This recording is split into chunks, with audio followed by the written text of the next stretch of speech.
नमस्कार, मी किरण ज्ञानेश्वर दळवी. आपल्या प्रभाग क्रमांक 17 मधून शिवसेना उद्धव बाळासाहेब ठाकरे या पक्षाचा अधिकृत उमेदवार आहे. आज या ठिकाणी धाराशिवचे लोकप्रिय महाराष्ट्राचे लोकप्रिय खासदार ओमराजे निंबाळकर यांची आज या ठिकाणी सभा होती आणि सभेला प्रचंड गर्दी होती, जी स्वतःहून आलेली होती. फक्त राजेंना ऐकण्यासाठी या ठिकाणी ते सगळे या ठिकाणी उपस्थित होते आणि त्यांनी सर्व नागरिकांना, सर्व मतदारांना एकच आवाहन केलं की या 2 दिवसात कुठल्याही आमिषाला, कुठल्याही जेवणा खावणाला असेल, पैशाला असेल बळी पडू नका आणि चांगल्या माणसाला मतदान करा. हे त्यांनी सर्वांना आवाहन केलं. हेच आवाहन मलाही त्यांच्या मार्फत करायचं आहे. एकंदरीत ओमराजे निंबाळकर आजच्या सभेला आल्यामुळे तुमची ताकद वाढल्याचं तुम्हाला जाणवतं? हो, नक्कीच.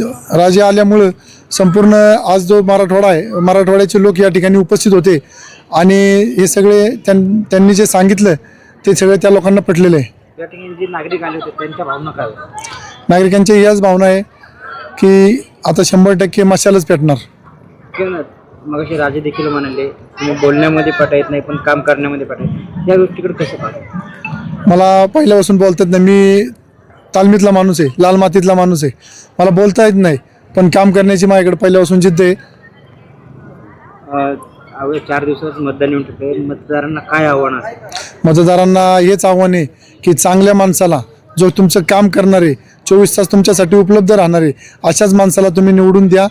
लोक तुम्हाला आता पैसे देतील, पैठण्या देतील, बरेच हे देतील, त्याला बळी पडू नका आणि काम करणाऱ्या, जो 5 वर्ष तुमच्यासाठी अवेलेबल राहणार आहे, अशा माणसाला तुम्ही निवडून द्या. पालिकेत पाठवा तुमच्या प्रतिनिधी म्हणून. सर्व मतदारांना मी आवाहन करतो की येत्या 15 जानेवारीला सर्वांनी मशाल या चिन्हावरती मतदान करा आणि प्रचंड बहुमताने मशालीचे सर्व उमेदवार निवडून द्या.